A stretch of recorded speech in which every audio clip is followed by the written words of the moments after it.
Hey everyone, a big welcome back to the Nick Elston Show. Nearly forgot the name of the show. How did I do that when it's called the Nick Elston Show? Who knows? Season 5, episode 12, and I have another amazing guest to bring you in the shape of Allyson Kukel. Big round of applause. Woo! Thank you, Nick. You're welcome. Hey, how you doing? Yeah, I'm doing well. It's nice to be back in my attic with you. It's been a while.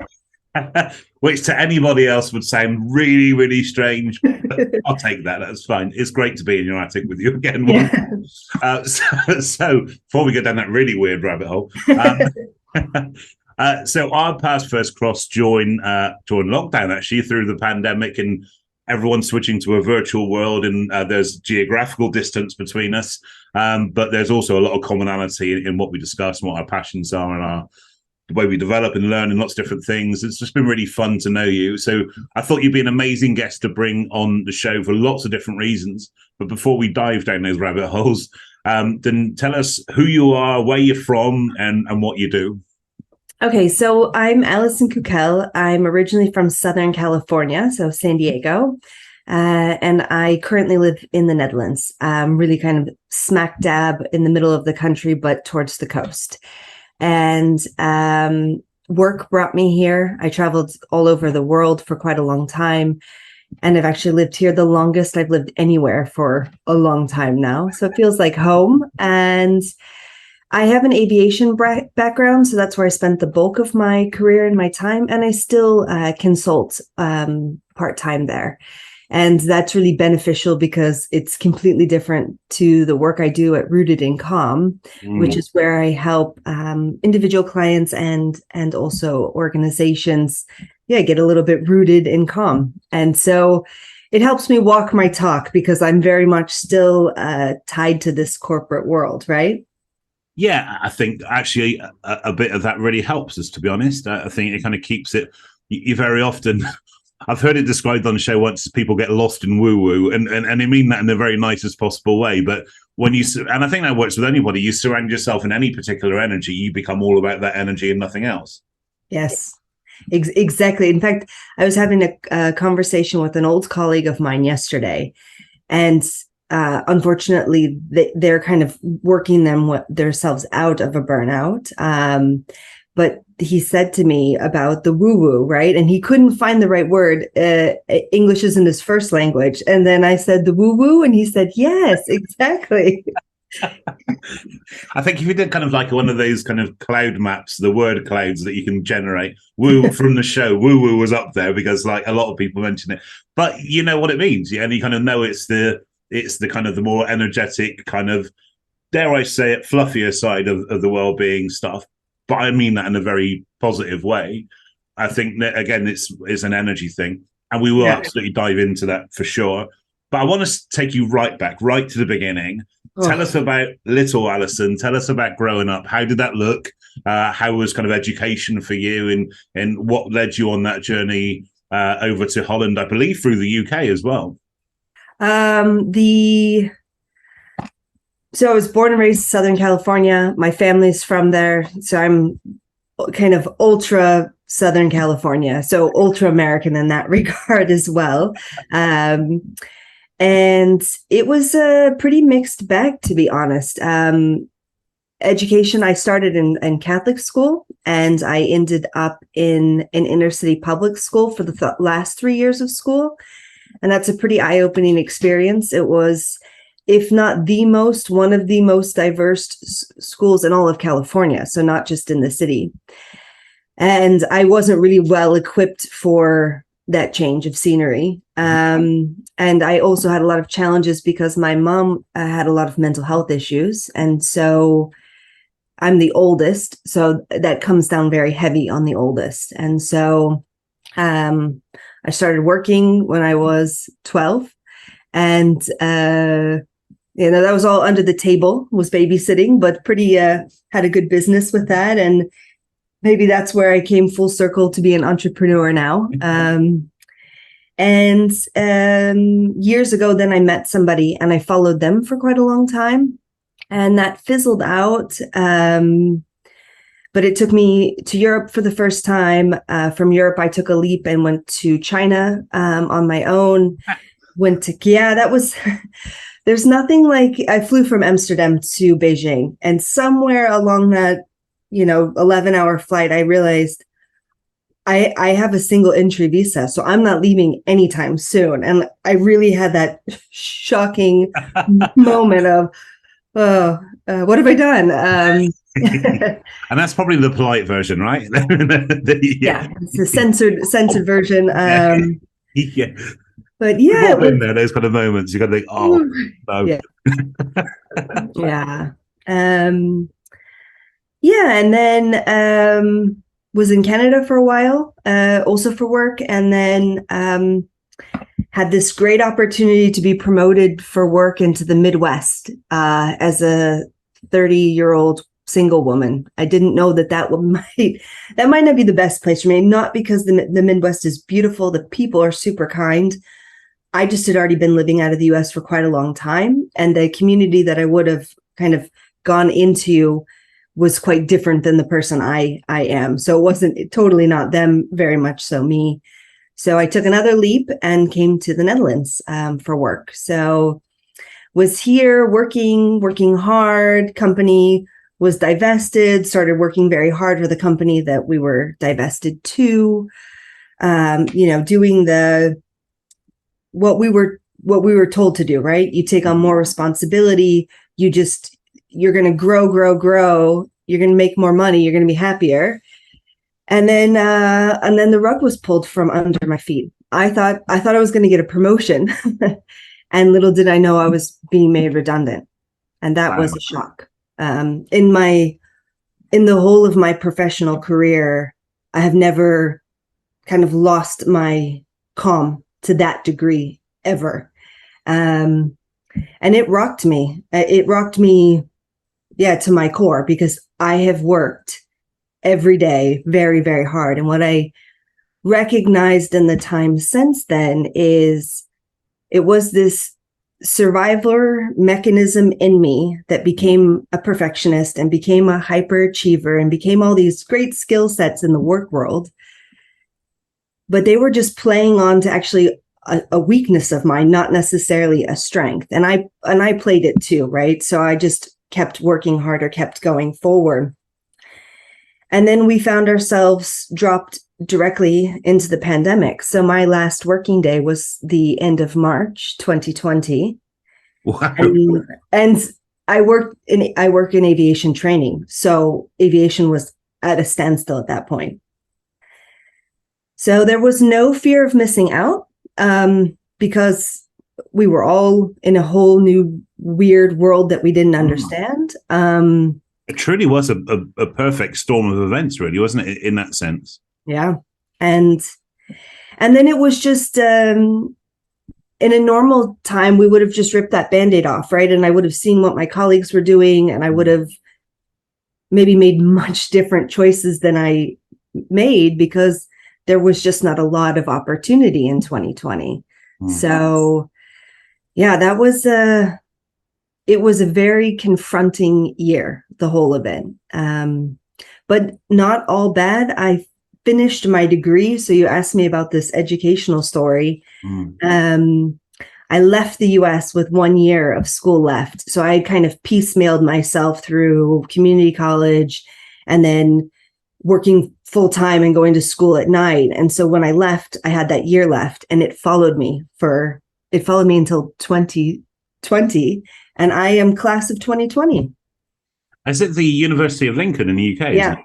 Yeah, it is. I did their online program. So that's why it looks like I was there, but I was actually, I was right here. I've spoken at an event now before, and hey to those people that are tuning in from Lincoln. Yeah, it's a great university. Like I said, both the virtual offerings and the in-person facilities as well. Amazing. So that kind of takes us, I guess, up to the point where kind of Rooted in Calm was kind of born, I guess. Now, we absolutely will come on to that, but I think some of the things that you've mentioned along the way are really big things. And I think they'll be very easy to kind of like dust over and stuff. So the two things that really stood out for me, the cultural difference between living and personally and professionally in the US and in Europe, in the Netherlands. What were the main differences did you find between the two cultures coming into that environment? That's a big one. So by the time I moved here, I'd been working and living kind of full time, with the exception of Canada, working in one country and doing business with the rest of the world. Mm-hmm. And so I was never even really fully immersed in the countries that I lived in, because I worked externally from those countries as well. Yeah.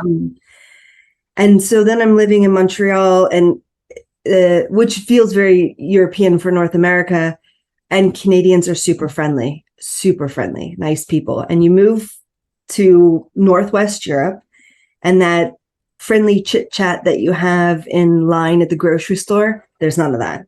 Mm-hmm. So the integration into a different language, the directness, the Dutch are known for being extremely direct. And I appreciate it, so long as it's not rude. There's a difference between being direct and being rude. Yeah. And I think many times people are rude and they say, oh no, I'm just being direct. And that's anywhere.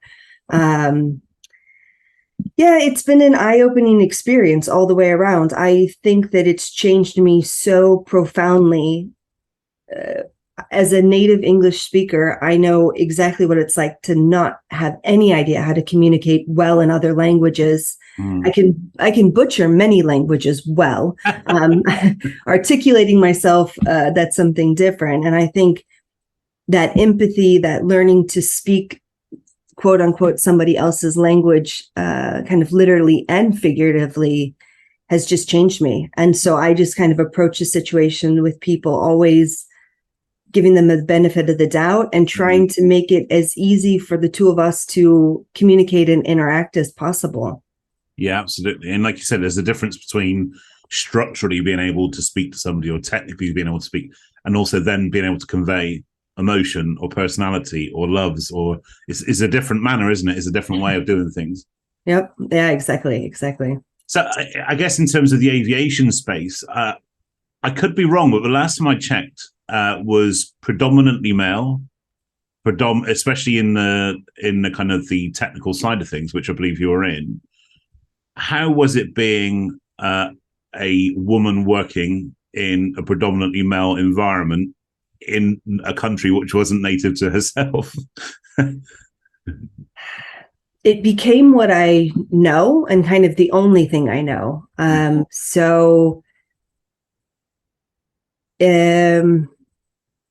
You were used to being the only one. And what one thing that I just recently reflected on was finishing my degree gave me a boost of confidence that I realize now I lacked for 2 decades of my career.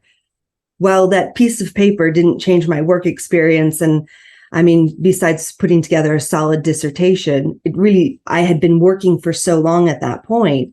But I realized I kind of just sat up a little bit taller and felt like I should be there in a way that I didn't give myself credit for that whole time. And it's quite a challenge. Is that your little furry friend? That's Tula, my little Shih Tzu. I thought so.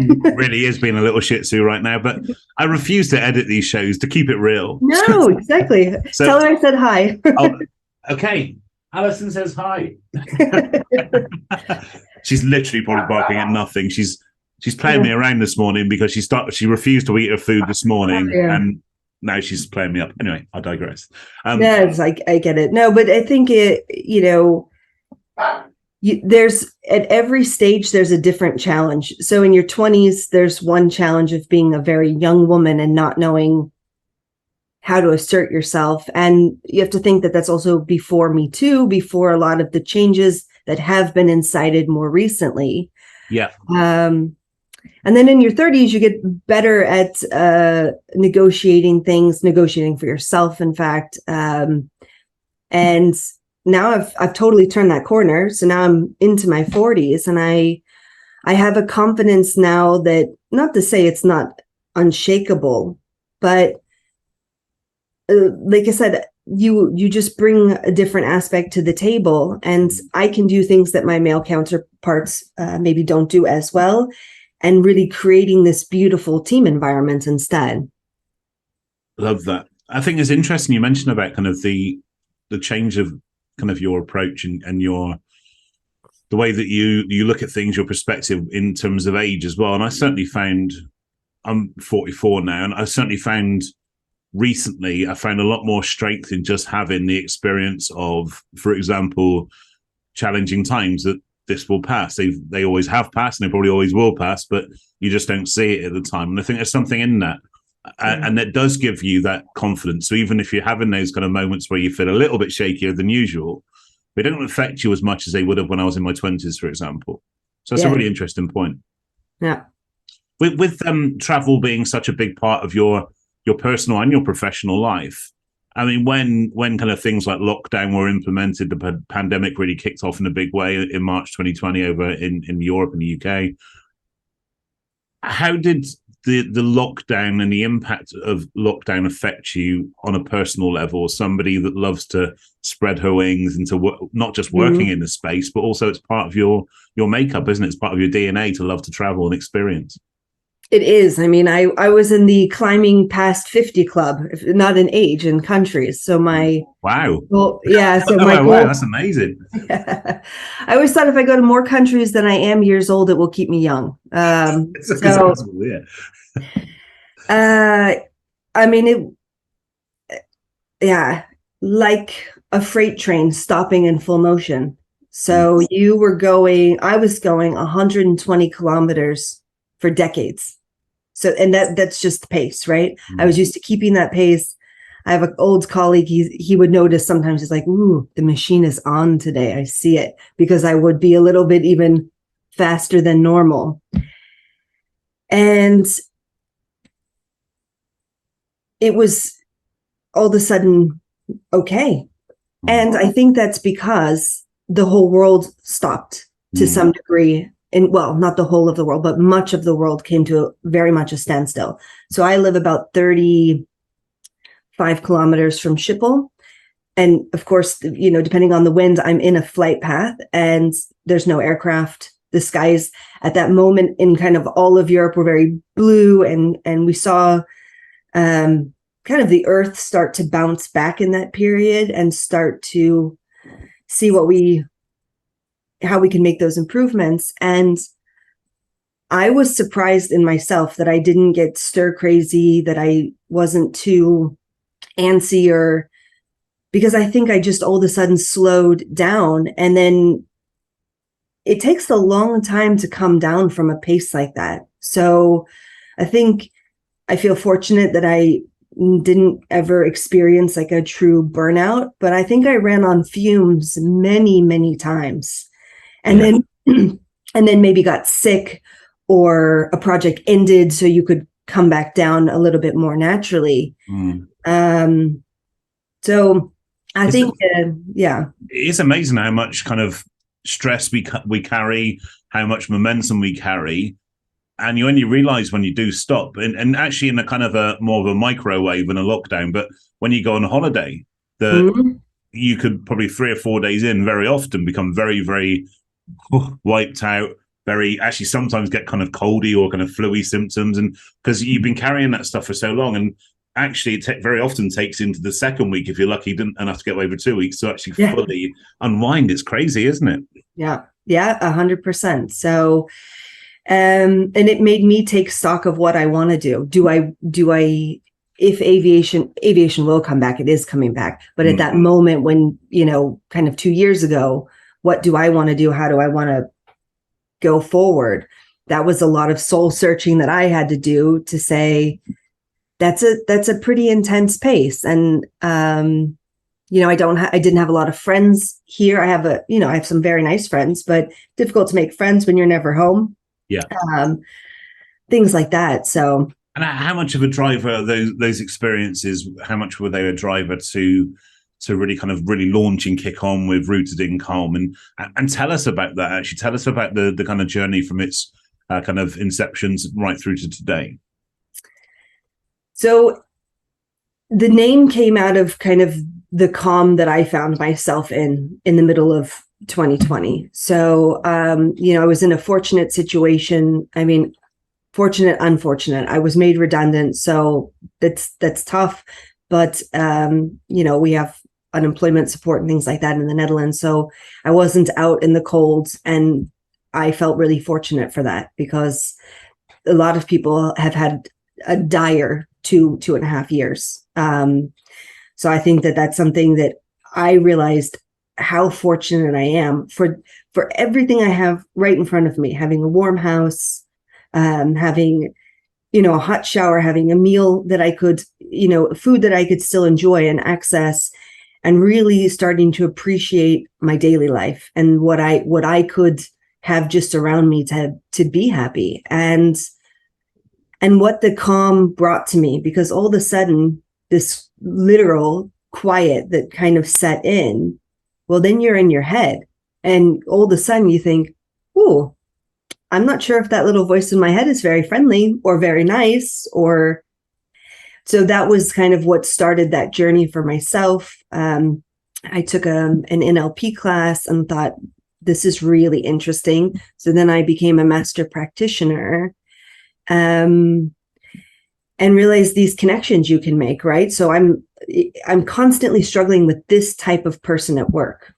Kind of why is that? Or I'm constantly feeling very anxious when I put myself in that situation. Is that because of something that happened, as a child? Is it something that happened as an adult?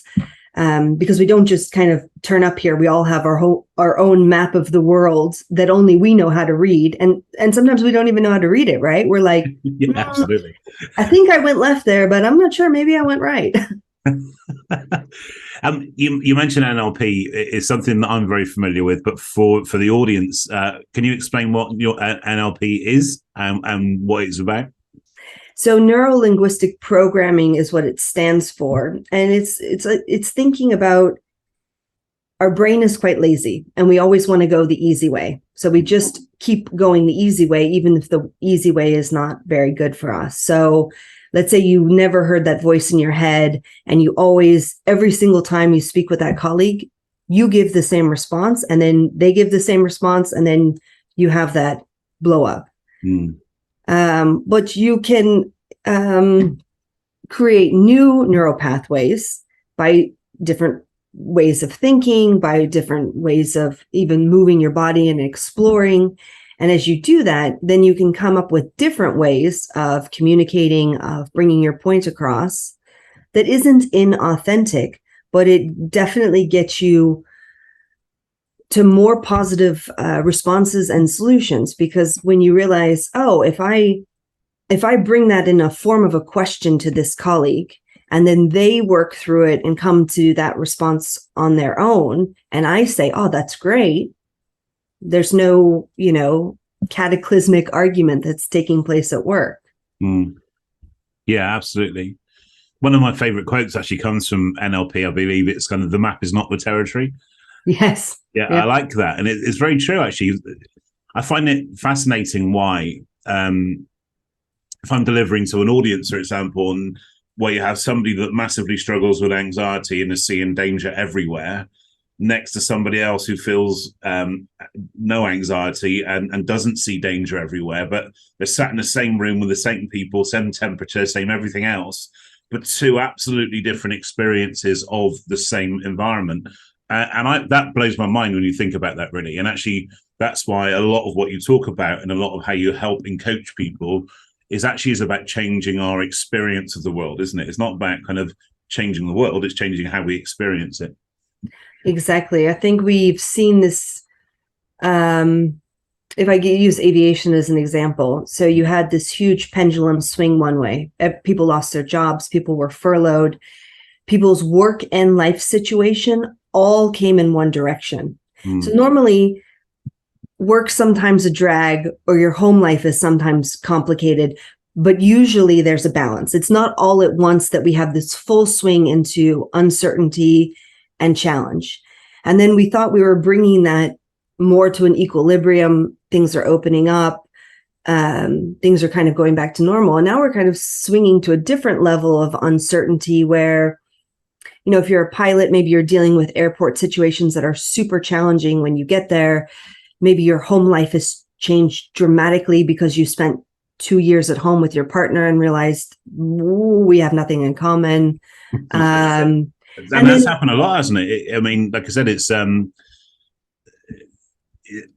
think not only have we shouldn't assume people live in safe places, but also those places may have changed as well. And it is different. It's very different when you spend a lot of time consistently with somebody, for true. Yeah. So are you truly being heard in life and in business? And think about that genuinely.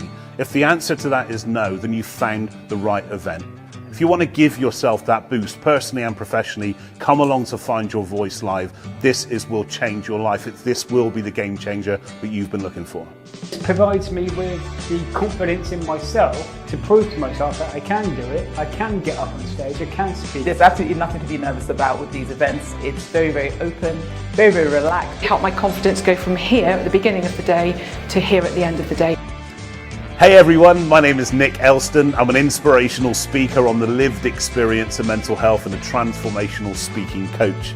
I'm the founder of Forging People, and Find Your Voice Live is our flagship event where we cross the boundaries of personal development, mental health, transformation, and public speaking.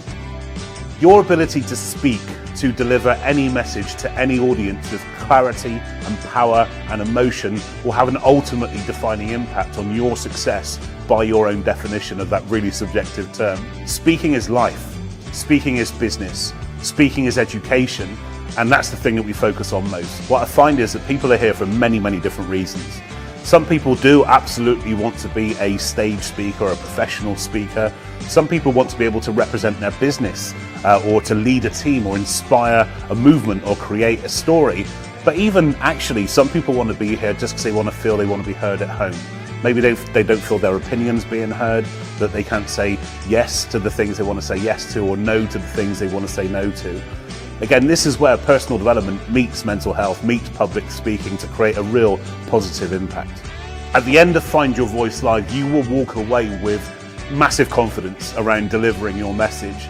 The ability to stand up and deliver means you will enhance your self-esteem in an amazing way.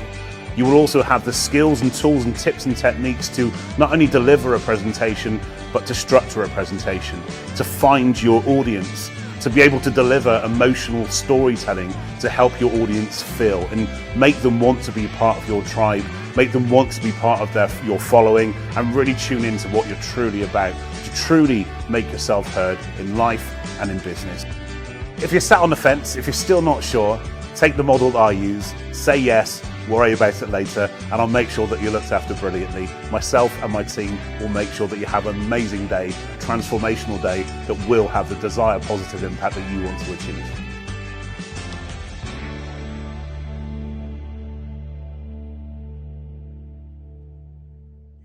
I think there's just a lot of uncertainty again. I mean, obviously we have these challenges with inflation, we have challenges with the war in Ukraine.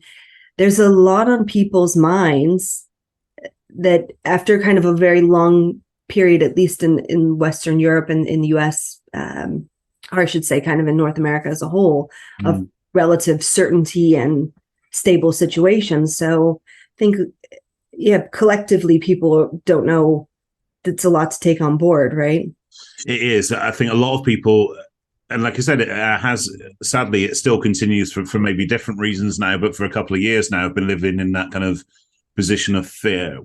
We know bad decisions are made from a position of fear for sure, but also it changes people's priorities. And sometimes you need that kind of wake up call. You need that nudge.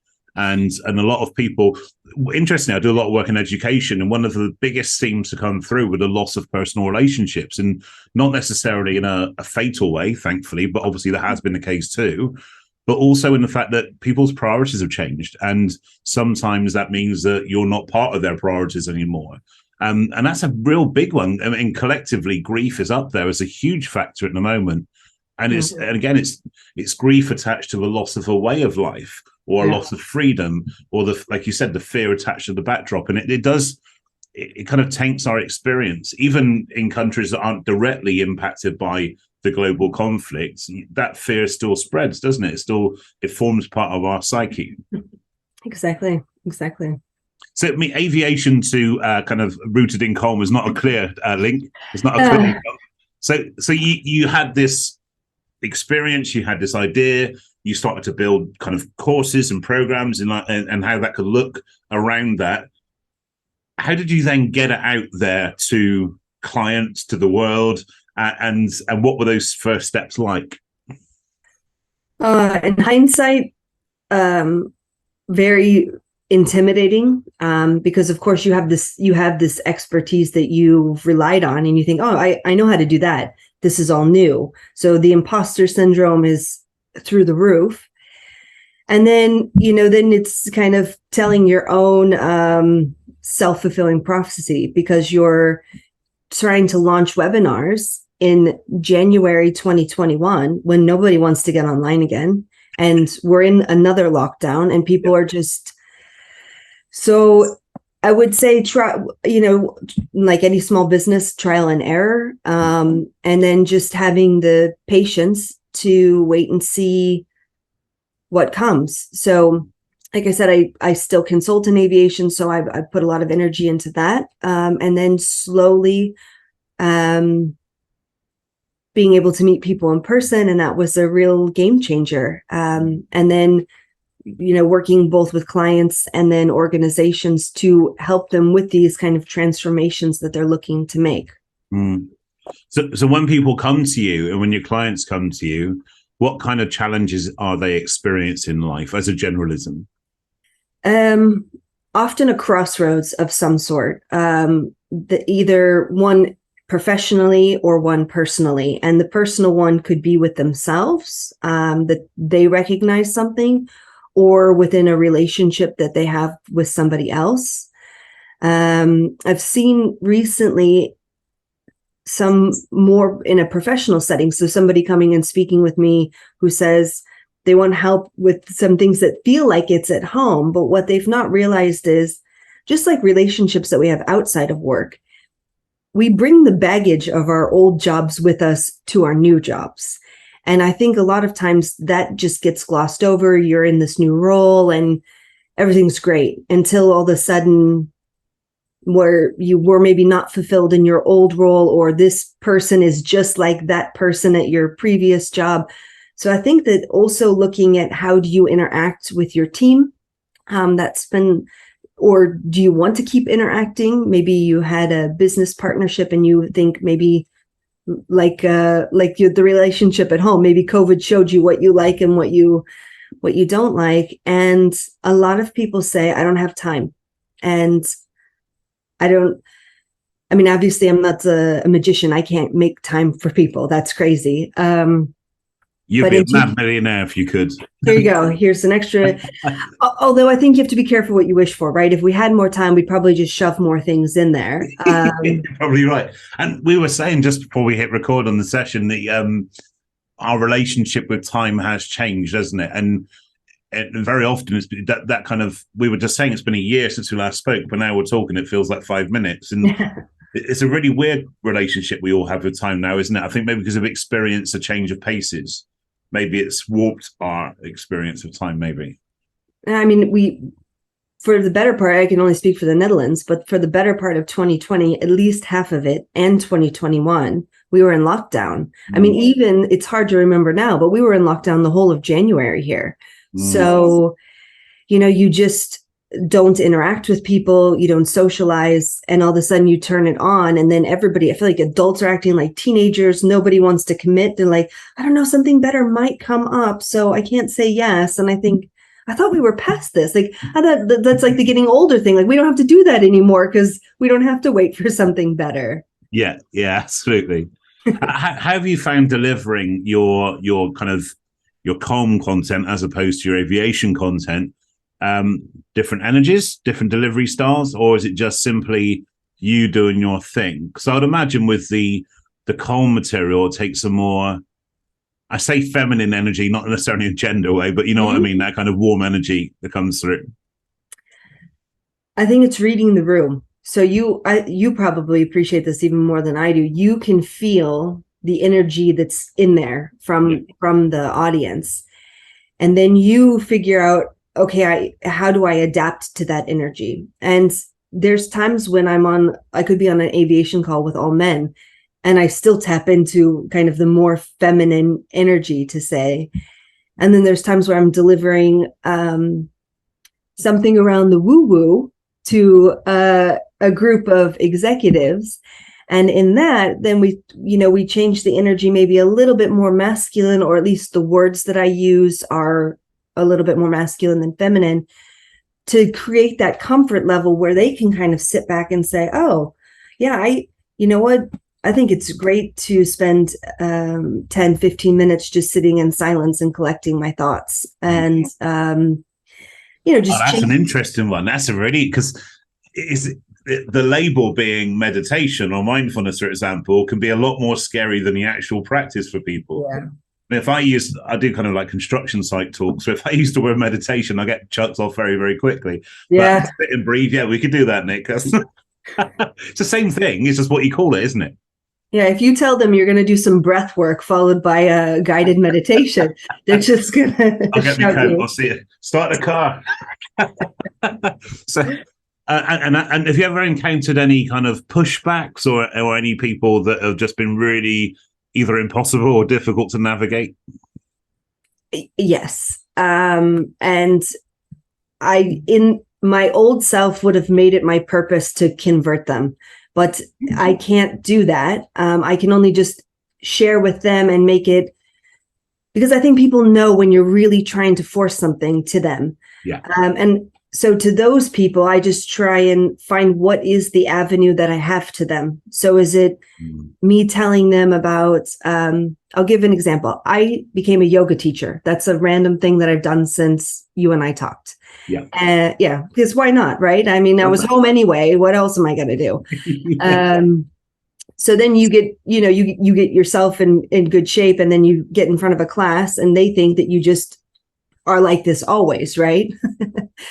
And then you say to the person, of course, this is difficult. Like, I also don't particularly like this particular thing that we're doing now, but I know it works. Yeah. And this kind of just being real about it, as opposed to like, oh, this has always been easy for me, because that's not the case. And speaking of which, as a 6'3", 24-stone guy, I've always liked the idea of yoga, but be far too embarrassed to try it, or probably near on impossible. Is there an entry level to yoga which somebody of my physique could take on? 100%. I think that so I'm really passionate about this breath-based hatha yoga, and that's because you do it within your own breath envelope. And so when you do things in your own breath envelope, you're not pushing your body harder than you should. And then it is really starting in a very comfortable, small way and building little by little. So I used to go quite regularly to yoga when I lived in Canada. Then I had a work schedule that didn't allow for it. So I slowly started with like 3 or 5 minutes a day over some years. And I think, just slowly moving your body, stretching your arms into the air, folding them down to your feet, just getting that movement in your spine going. That's yoga. It doesn't have to be some Instagram like ooh kind of thing, right? That's not how it looks. Literally everyone I see on yoga looks straight out of Hollywood. You'll go on TV and I'm thinking like, yeah, that's not from me. I love that. I feel it's so good for your mental health as well as your physical health and everything else. It does. It brings it really together. You should just come to the Netherlands, because everyone's quite tall here. So you just fit in, right? They'd be like, oh, well, that's another just tall guy, right? I'm leaving now. I'll see you in a minute. Yeah. So I guess on a personal note, that you are doing a lot of things, not just in your own business and how you're coaching people around well-being, but also I know you invest your kind of personality, your energy into your aviation training as well. Given your experiences of your own, but also, they said your mum's kind of mental health challenges and things that happen along the way, how mindful are you not to become that kind of wounded healer, the person that's giving and giving and giving because we have those experiences ourselves? And as you can tell, this is a very personal question for me. very often that could be the case. We get ourselves into the position of trying to help people, support people, because we have our own experiences of poor mental health or even mental illness or people close to us. And then we're more inclined to give everything we got and then we drop. So I guess what I'm asking you is, how mindful are you of that, and how protective are you of that, and what do you do to keep yourself in a peak state? I've started to be better about creating real boundaries, not vague boundaries. So in the past, I would want to create a boundary potentially because I want to help somebody, and then I didn't know how to make a boundary. So then I found myself being carried away by it, because that's how a lot of time that goes with people that are in that situation. They just will pull. It's like somebody that's drowning. You have to give them the life raft. You can't give them your own body, because they will just pull you down. So it is now, this is your life raft. Here you go. And then I also have to then make these stronger boundaries of saying yes to the things I want to say yes to, no to the things that I know it's not, I don't want to take one more thing, because I also want to practice what I preach. So I do 3 extremely different things with coaching, yoga, and aviation. And I have myself structured. I think a rigid structure for me, scheduling wise, is very helpful. So I know what kind of mode I'm in when I'm doing those things. And I've built buffer time in between, so I can give myself time to switch gears between doing one, like using one side of my brain and then using the other side. So, because if I don't practice what I preach, then I'm no good anyway. Yeah, I think it's important to kind of recognize. Thank you for that, by the way. But I think it's important to recognize for people that don't deliver training or talks to people that there are 2 different types of energy. That if there's something that you're personally and emotionally invested in, actually it can, a 1-hour talk or a training session can absolutely drain you, because it's a very much a personal, emotionally led energy that could be far more exhausting. Because when I've delivered professional presentations before for employers where you're pitching a product, actually it's less emotional energy involved, and therefore I could probably do them and I'll feel fine, actually, because you're kind of presenting something. But when it's you, it's different, isn't it? There's 2 forms of energy. And I think that's kind of where the lines can blur in the space that we work in, that we could cross over between putting all of our emotion into all of our training and all of our talks, and suddenly it's like, I need to recharge. It's crazy. 100%. Yeah. You need a nap when you're finished. Yeah. I'm a big fan of napping. So I guess, like I said, I could talk to you forever, but to start to kind of bring this towards its conclusion, I guess, what's next, Allyson? What's next for you? Do you have this kind of big, outrageous goal? Do you have a future direction? What do you want to achieve? Do you have anything like that? Or actually you just kind of seeing how life takes you with stuff? So I would say something really exciting that's on the horizon. Next month, I'm delivering a corporate retreat in San Diego. So I get to go back to my hometown for work. And I'm facilitating their corporate retreat. So this is very exciting for me. Amazing. Yeah. And I'm trying to watch how these things that I'm doing in my life come together. So currently they make somewhat sense kind of individually.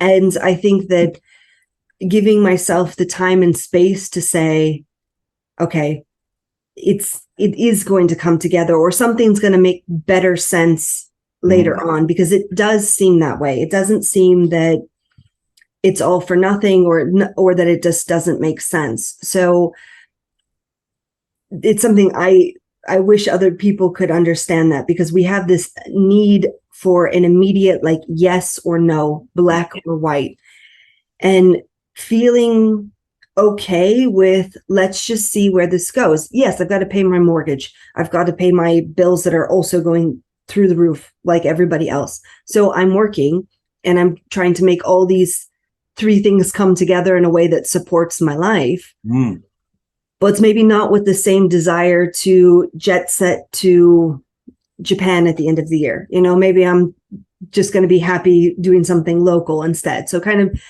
changing some things I need to change in my everyday to support letting this kind of unravel in a positive way. I love that. And I absolutely, actually completely understand that. I think when I first started out, well, when was it? Years ago now. Oh, I'm so old.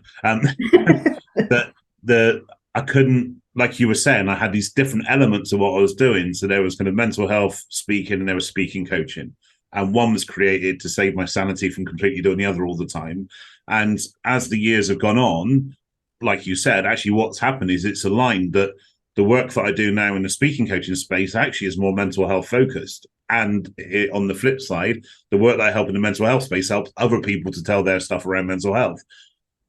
And now it's kind of become this business where it's going into like prisons and schools. Now it makes sense. But like you, in my words, that I was winging it as I went through, just seeing what was working, what wasn't working, letting the evolution happen. And like I said, sometimes you were up, sometimes you were down, but essentially the result was the same. And I love that. And I know it's going to work that way for you as well, because I can see that that kind of mashup will work brilliantly for you. I love that. And I get that completely. Yeah. I smiled when you were saying that then. It's perfect. I love that. Like, oh, this feels so familiar to me. yeah, really did. And it's, so that's really cool. Thank you so much. Well, so the question I do have to ask you, I ask everybody that comes on the show, it forms the playlist for the end of the season 5. I'm now the MC of the O2 Arena in London. 20,000 people have paid a hard-earned money to come and hear you do your thing. You're sat back in the green room sipping a Prosecco of a tipple of your choice, and you hear me introduce your name and your walk-on music kicks in. That song that motivates you, that lifts you, that gets you at peak state. Allyson Kukel, what would your walk-on music be and why? It would be Freedom by Jean-Baptiste. And he's amazing. And I don't know, I live under a rock, so I didn't know about the Grammys or any of these things. And I happened to hear the afterwards that he'd won, and I'm like, I don't even, who this guy, I thought he was on that TV show kind of thing, and was so confused. And I listened to it and it was so good. And it just is like, yeah, I got freedom. And maybe it resonates with me because I have a different freedom in my life that I didn't have before. I make different decisions. running your own business. Like sometimes it's really, you want to put your head down and cry. And other times you have the kind of like, if I'm going to be excited, O2 Arena style, right? And this song is just amazing. So that's my song. That is such an amazing addition to the track. I love that. Thank you. So from me to you, Allyson Kukel, big round of applause. Thank you. I hope everybody else enjoyed that show as much as I did. Thank you so much. I'm sure it's the first of many times you're going to be on the show. All being well, if you'll be so kind as to grace us with your presence again. Thank you so much for giving your time to be with us today. Any parting wisdom? Take a break after you've listened to the podcast. Take the technology away from you and maybe just spend a few minutes sitting in silence. Yeah, love that. Great advice. Great way to end the show. So everybody else, please stay tuned, hit like and subscribe and all that jazz, whatever it takes to get you back here again, to tune into the next amazing episode. I've got you bringing another wonderful guest along. So in the meantime, be well, stay happy, stay calm. Cheers, guys. Bye-bye. Bye.